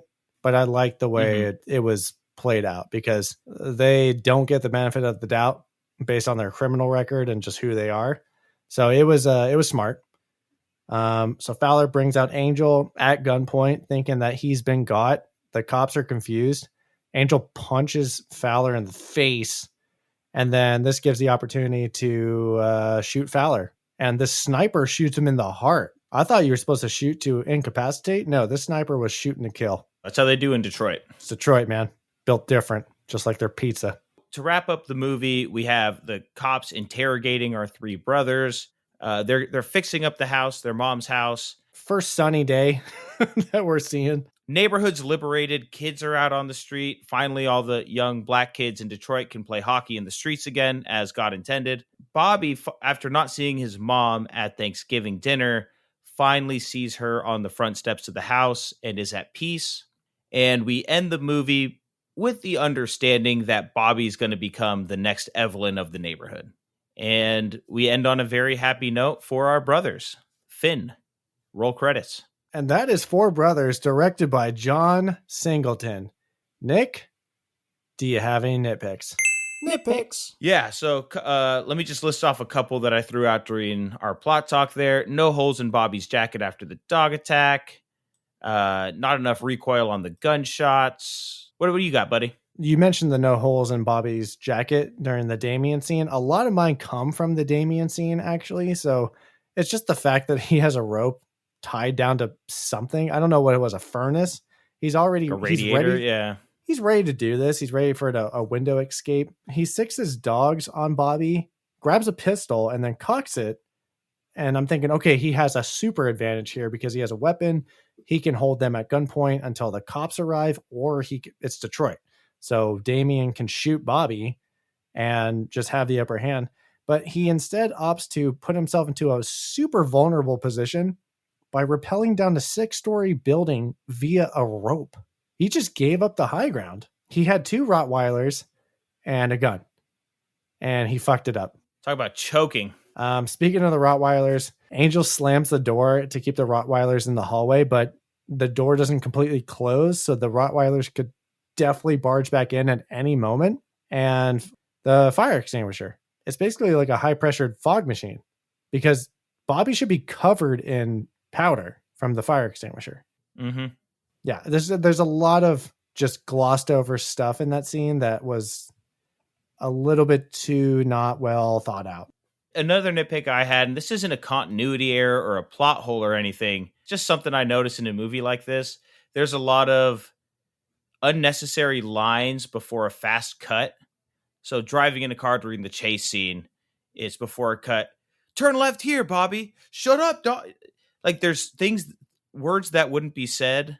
Like, let's do it, Jack. Nobody in real life would say that. It's very like fast-paced cut and quick little one-lines here and there to keep the action going. You cut to Bobby and he says something super obvious. Like, we got to get out of here. It takes the immersiveness out of it a little bit for me. It's right in line with the cookie cutterness of action movies that seems very studio produced. Right. So it's not this movie specifically. Not this movie specifically. It's a tropey thing. But still, it's going to pick your nit. Something that picks my nit is just the amount of firearms that are being shot in this goddamn town. But I guess you could just chalk it up to it's Detroit. My last nitpick does involve guns again. It's the stormtrooper aim at the house shootout. So Mark Wahlberg is chilling behind this shallow brick wall for about 2.5 minutes of on-screen time. And the bad guys know that he's behind the wall. And they insist on shooting this one specific spot in the brick wall. And I don't know if you noticed, but the hole actually grows over the course of the scene.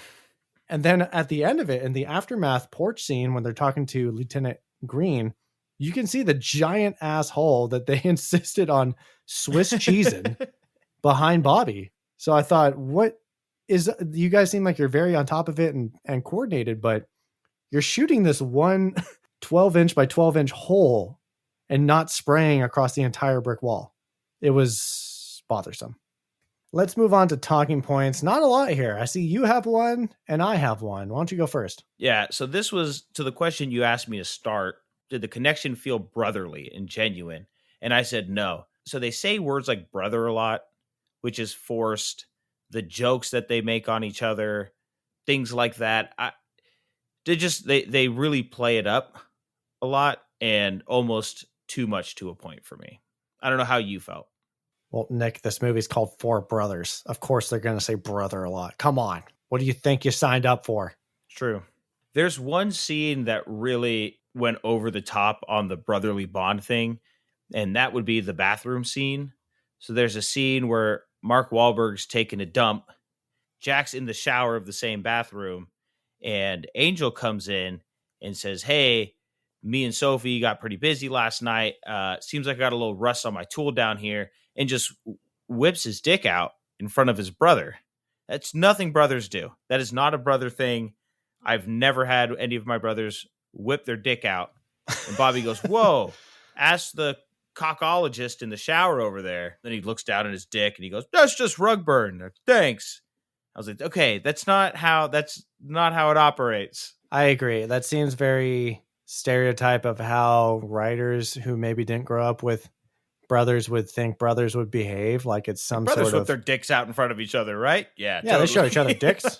Yeah, very locker room style, kind of old school, I guess, maybe like military almost, just military men just showering together and just like, yeah, well, we're out here in the goddamn jungle, just walk around my junk. Yeah, no, we got shame these days. We got shame. Yeah. My talking point is just the fact that this was inspired by Western movies, and I brought up the John Wayne and the Clint Eastwood phenomenon. Singleton had Westerns be a huge influence on this movie, and I could definitely see it because there's a lot of times where the good guys are gathering at the bar, they're going over the game plan of getting revenge. It's a very simple story. It's a simple revenge story. When they bust out of the convenience store, after watching the surveillance tape, it played very much as they're busting out of the saloon doors and they're ready to go whoop some ass. They're going to mount up, get on their horses, get in the Oldsmobile. Street justice is a big part of this movie. How do you feel about just the genre of Westerns and their impacts on movies today? Because we brought up comparisons of Solo when we watched A Star Wars Story a couple weeks back. And just the idea of a Western is it's so used so often. Is that just a timeless construct that Hollywood can revisit over and over and over again, and we're not going to get sick of it? Or do you think it's played out? I think it's great because I think it can play out in so many different ways. Because for me, the thing I love about a Western is the idea of somebody exacting justice, whether it aligns on with their own terms. Right. They're doing the moral good regardless of the laws around them. And I think that's something that everyone can relate to, especially guys can relate to, of I'm doing the right thing and I don't care what anybody thinks or what anybody says, but I have this moral authority to exact justice. So in this movie, right, we don't feel bad for anybody who gets capped, really. Yeah, Victor. And in New Jack City, we applauded the ending when Nino Brown got murdered in cold blood by the old man. He said, yes, justice is served. Not the sense that society has put on us, but in a very old-fashioned sense of, hey, the right thing had to be done. And I think it's a little taboo to say, yeah, maybe killing somebody's the right thing to do, right? We're not allowed to really say that out loud. But in our hearts, and especially in these sensationalized movies, we think that is a good way to end it. And I think Westerns really brought us that, right? There's the bad guy. I'm the sheriff. I say what goes. I say what's right and wrong. I'm the judge, jury, executioner. And there's something satisfying about that. Yeah. And the key word there is movie. You know, it's okay to do it in movies and feel good about it when it happens in movies. Don't do it now. Don't murder your enemy in real life. Don't do it. Yeah. Westerns are, it's funny that Westerns are a genre. And they have a pretty much roadmap of how the story can go or how the characters should be. But I do feel like we don't get sick of it because a lot of it is serving justice and exacting revenge, and tale as old as time, man. So I'm always down for that. Me too.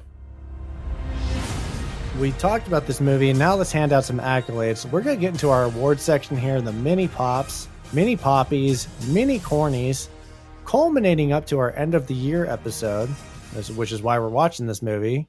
So who knows what we're going to be watching next year or what we're going to be talking about at the end of the year when we do our big grand awards. Nick, can you tell me for the award, for the mini pop, something that will show up in the end of the year episodes? What was the best weapon in this movie? So obviously we had a lot of guns. And so we got to choose. I see you wrote, right? All cap, bold, gun. That was the best weapon. But which one? So the most effective gun would be when Bobby's holding, I think it's a Mossberg shotgun. Shotty. He starts taking dudes out at the house once he starts getting a hold of them. But the other part of me that did the most damage would probably be the SWAT team's sniper rifle. It's a Remington 700 PSS. Yeah, and I was thinking about that too because he snipes Fowler right in the heart. Yeah, so I think I might have to go with that one. I mean, I don't want to ignore the flashiness of Bobby's Colt, his big ass gun that's super silver and shiny. I think it's very iconic to the images of this movie. However, I do think the shotgun was the most effective and the sniper was the most accurate. So for entering our weapons tier list at the end of the year, which one do you think is worthy of moving on? I think we should go with the iconic. I think you're talking about Bobby's Desert Eagle. So there's a Desert Eagle, but there's this Colt Mark IV Series 70, apparently. His Colt that he's always packing. Yeah. It's really just for show. It's really like, hey, basketball court, I have a shiny silver gun. Hey, Damien, I have a shiny silver gun. Hey, asshole in the abandoned mall running a teen rave, I have a big shiny gun. Do you think it's the Colt just for its status? Let's go with the Colt. Let's go for the iconic. The iconic Colt Mark IV Series 70 is moving on as the best weapon featured in the movies we've watched. And staying on topic of violence and conflict, Nick, who was our deadliest warrior in this movie? The best fighter who threw down? I think I got to go with Bobby. Bobby's just a brawler. Is Bobby Mercer, dog. Even just outside of the fist fighting, just the ruthlessness Oh, to execute people. He's crazy. Let me just run over the stats real quick. So he was ready and willing to murder that punk from the teen rave when they brought him out to the courts and the court lights didn't shut off. And he says, all right, let's kill this guy right now. Knocks out an adult, I think, not a high schooler, with a basketball. Executes one of the contract killers in cold blood. His kill count at the house shootout was 5. He had 2 with the shotgun. Outside of the house, he had 1 with the shotgun. Inside the house, 1 with a brick. And then he executes the van driver with a Desert Eagle. And then at the end, obviously... You're missing one. He cuts a dude's rope from 4 stories high. Oh, yeah. Breaks his legs. Yeah. That was ruthless as well. And then obviously at the end, he whoops Victor Sweet's ass and has him thrown into a frozen lake. All right, James. Who is your most valuable character, your MVC of this movie? Oh, man, I need help answering this. So when you think of MVC, do you think of contributor to the story or contributor to the plot? Like the logistical things that happen. I kind of float in between the two. I think it depends on the movie. So I'll go first here. So for me, it was Jack. Because I think Jack kept the humanity between the brothers. Right? He's a little brother. He's a lot more innocent. He doesn't do any of the murdering. And I think these brothers would be a lot more unhinged if they didn't have Jack with him. And I think his death then catapults them to really take on that final challenge. So to answer your question of how do you pick your MVC, I think it's the person who, I guess I'd say, has the most influence for the story. No, I guess Jack wouldn't be that person. I don't know. I think it just depends on the movie. Yeah, go for it. Okay.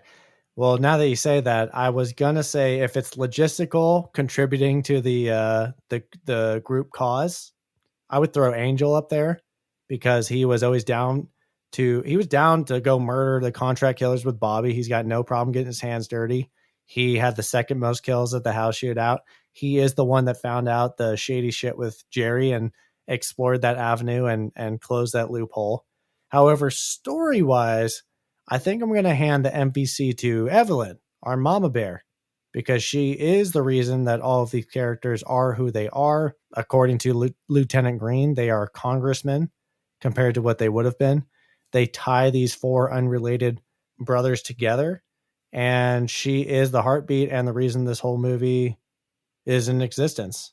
And her character doesn't go away in the first 5 minutes. She still lives on throughout the movie, from the way she raised her sons, her appearances at the dinner table, and then at the very end.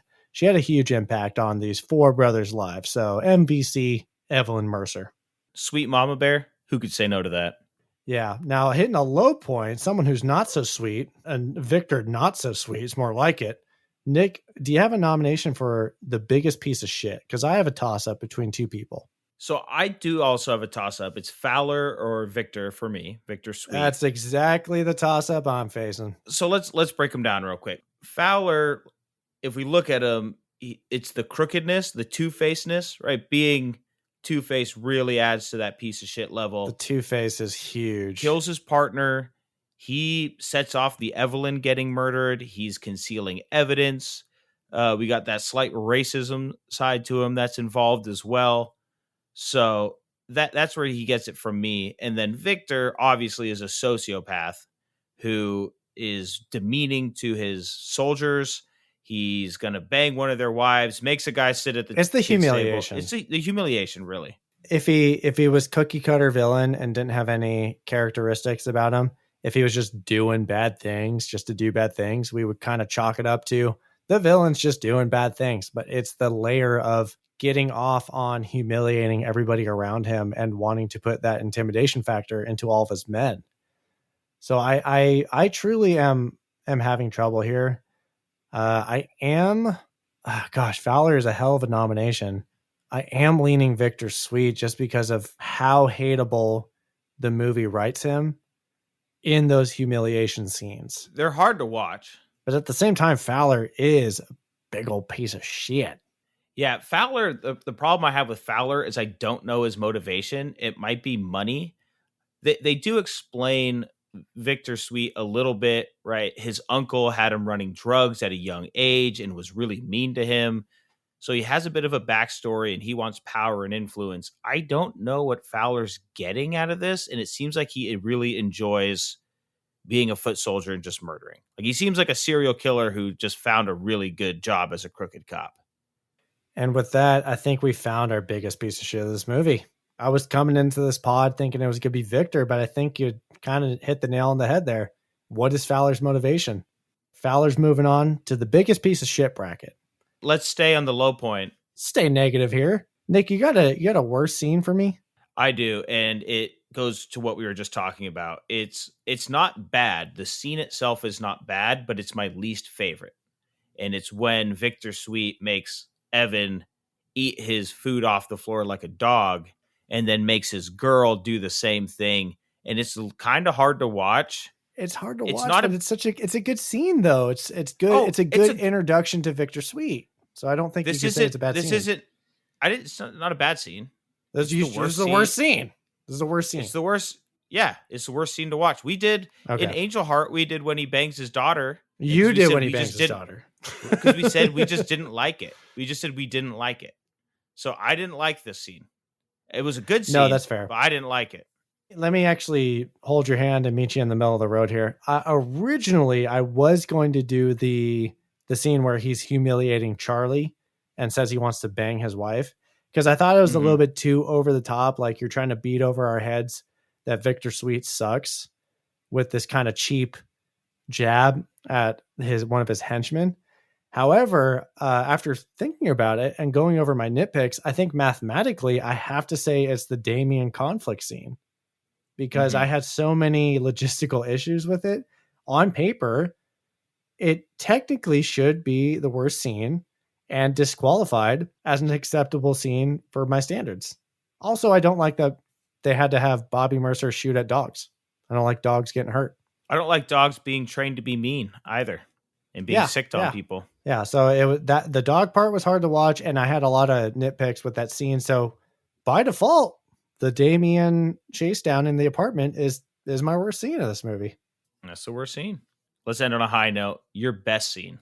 Yes. Okay. For my best scene, I'm going to nominate the watching the security tape scene. It starts out with all four brothers waiting outside the convenience store. We get the sick shot of all four in the same frame. They're all kind of posted up on Bobby's Oldsmobile. Jerry rolls up separately in his Volvo because he's kind of the stand-up brother of the group. And if there were any signature images from this movie, I do think it's when they're all posted up against the car outside the convenience store, kind of in their own signature body language and costumes. And it's a good introduction to these four unrelated people coming together, banding together as brothers. And then when we go inside and we watch the security tape, it's brutal. Like we get good character moments because we see each individual brother's reaction to the brutal killing of their mom. So we're seeing Jack is too innocent and doesn't want to see it. He walks away. Jerry doesn't cry. He just kind of knows it's coming. Angel and Bobby are holding back tears. Again, they're kind of very similar, very aggro macho men, but they do have emotion. It's a very sad scene. The camera work is interesting because there's some camera tilts. We're tilting down on Angel and Jack, but we're tilting up on Bobby. And that kind of stuff always has me questioning, like, what was the choice in that? John Singleton shot this on a single camera. So there's not 3-4 different cameras going at one time, and he's going to pick the best shot in post-production. He knows what he wants to do off the jump. So I'm always thinking about this stuff, and that spoke to me as Bobby is still in denial. He's opposite from the crowd. It just highlights that he is not accepting this. The whole scene is emotional, and it's very important because not only does it provide the juice for the rage-filled terror that the four brothers are about to embark on in Detroit, but it also justifies all the murdering that they're about to do.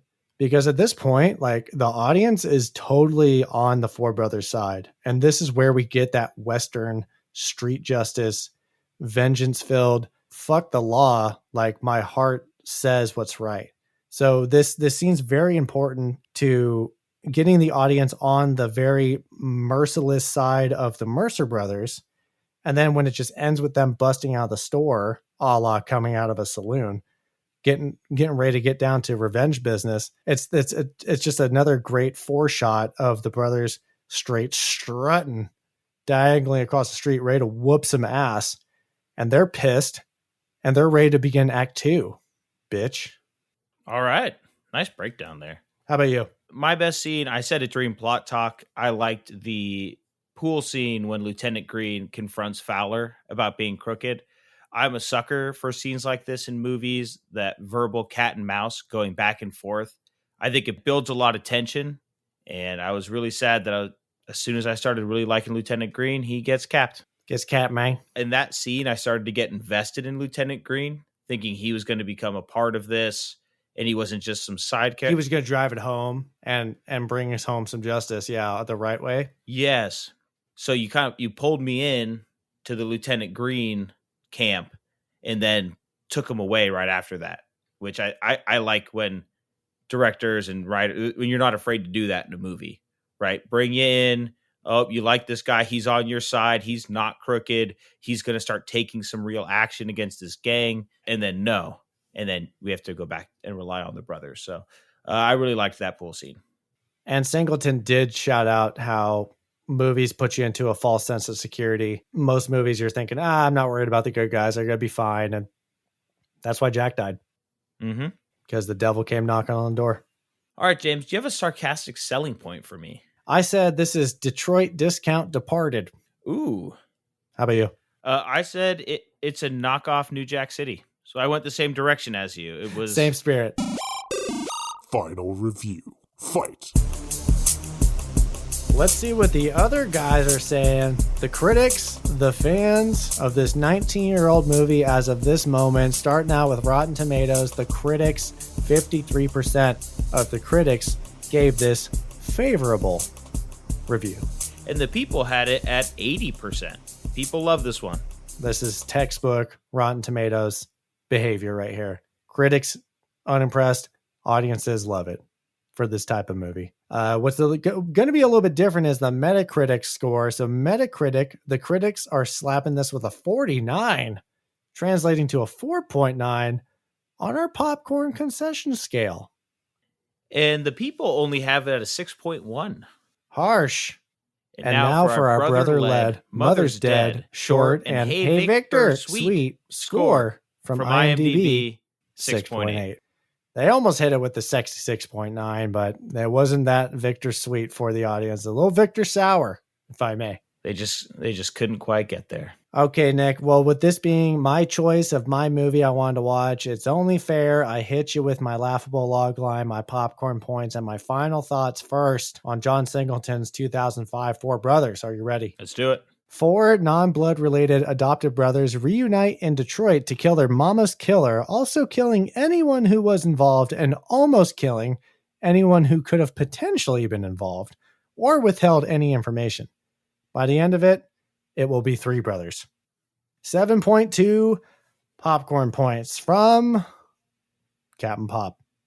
So for this movie, it's super entertaining. It was a favorite movie of mine 15, 16 years ago for a good reason. It is action-packed, and it's a ruthless revenge story.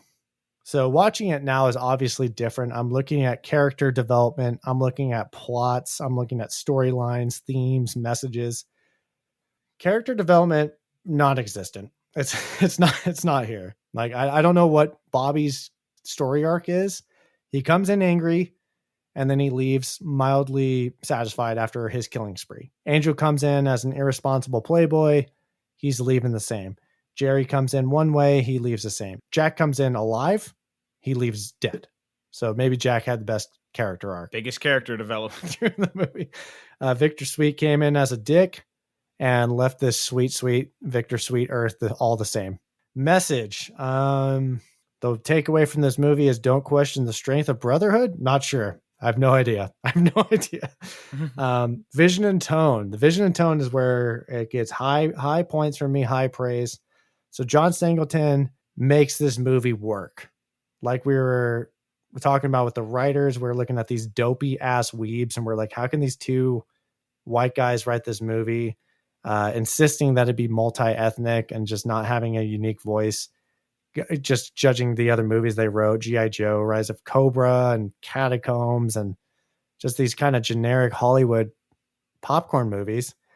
I'm thinking, how does this movie work? This movie works because of John Singleton, and it does not work without John Singleton. Without John Singleton, I think this would have been a very subpar action movie.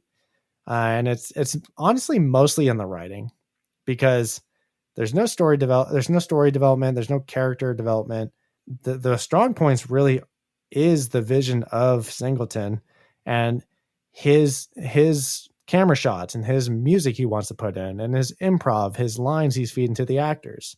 The actors, I think, are providing the best performance they can do with this script. I do enjoy the themes of black and white, like we were talking about with the old Western movies of, oh, this is right and this is wrong. And the new wave Westerns, spaghetti Westerns, Clint Eastwood coming in saying, no, the Western hero is flawed. He has a moral fogginess to him. Everything's not good and evil. There are gray areas that you operate in. To the writer's defense, I will give them one accolade, and with Singleton kind of going in this direction, this movie is not about half measures. Nick, you especially have given a lot of crap to the bad guys that leave the good guys in peril and don't finish the job. How many times have we watched movies and you say, why does the villain not just put a bullet in the head of the good guy and finish the job? You know what this movie doesn't do? Exactly that. These are the good guys. The Mercer brothers are the quote unquote good guys of this movie. And they don't even do that. They execute fools in the street. They don't pull that crap. So they do the right thing in the wrong way. Like you were talking about with why Westerns work. It's because the cowboy comes in, the outlaw comes in, serves justice their own way. And it may not be civilized. It may not be morally right, but for the audience's point of view and the character's point of view in our hearts, it's right. And we're with the cast. We're with the heroes. So just like the overcast skies and the cloudy, snow-filled, gritty Detroit air, these black and white brothers live in the gray area. They are not the John Waynes. They are the merciless. Boom. What a way to end it. Bitch. All right. Nick, what do you got for your laughable log line and your popcorn points? I said, when the mom of four brothers, who clearly aren't supposed to be brothers, but show us the meaning of family, is murdered, they must embark on an all-out revenge mission, leaving countless bodies behind that they don't have to answer for. I give this a 5.1. And honestly, James, I'm a little surprised because it's for all the reasons you just said. And I think you have an affinity for this movie, and I don't blame you. I don't blame you because I want to make something very clear. I'm biased. Which is fine because I'm the same way with some movies. So I want to make something very clear. My 5.1 is me saying if I had to judge this based on how I've judged other movies. The 5.1 doesn't mean this did not entertain me and scratch my itch for a movie genre that I love, which is revenge, murder, full ass, kicking ass, the whole deal, right? Like you were saying. But I knock it a lot more points than you did for the lack of story, lack of character development. I know John Singleton's style was there, but there was also a lot of, we talked about inconsistencies. There's still a lot of things that didn't add up that I feel like was quite a bit of oversight. And that comes from the director's chair a little bit. It's not enough to take you out of the movie. The soundtrack obviously bumps it up. This plot is simple. You can see where a lot of it is going. I think there's a lot of it that's telegraphed. And again, that's a lot of writing. It's hard. Like you said, the script really did keep it generic. It kept it way too generic. If it was actors I didn't care about, if it was a director I didn't respect, I'd be right there with you at a 5. But again, because I love the subject matter, because I love this, like you laid out, Western style sort of movie, It does scratch my itch. I was going to put it in the 4s, but on our scale, 5 is pre-popped store-bought corn, which I still think it deserves. It's not stale. It's not bad, but it doesn't do anything to stand out. And for a movie like this, you know, in 10 years, it's going to be one of those forgotten movies where somebody's going to make a podcast in 20 years and say, hey, I found this forgotten about action movie from '05. And I also might be knocking it a little bit because I feel like it was so close to New Jack City. And I have such an affinity for that movie now that we've watched it, that I compare movies like this to that. That is not to say it's a bad movie, but if you like revenge, shoot 'em up, murder, going on a killing spree to find who killed your mom and put him out of his misery, this is the movie for you. And that's the kind of person I am. However, from an objective, to be fair to the other movies I've judged, I got to go with the 5.1 on this one.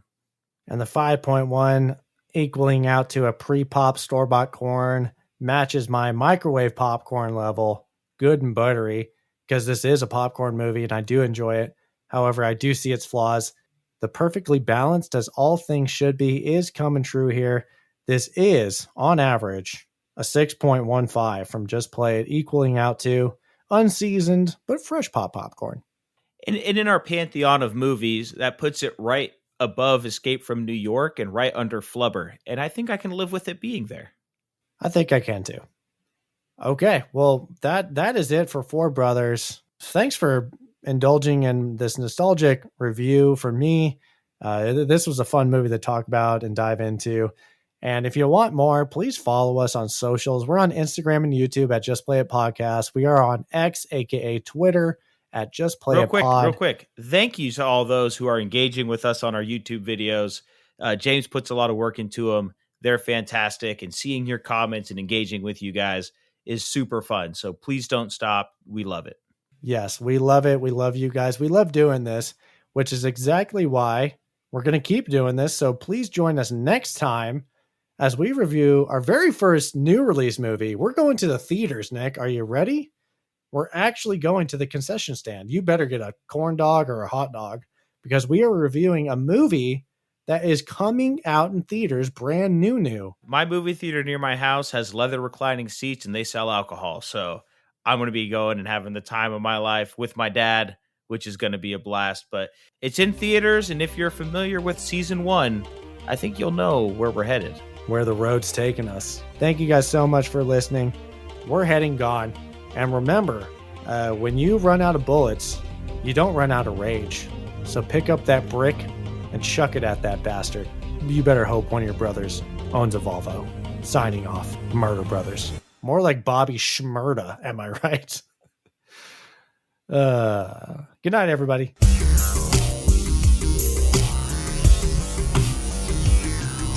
Like brothers whip their dicks out in front of each other, right? Classic Detroit.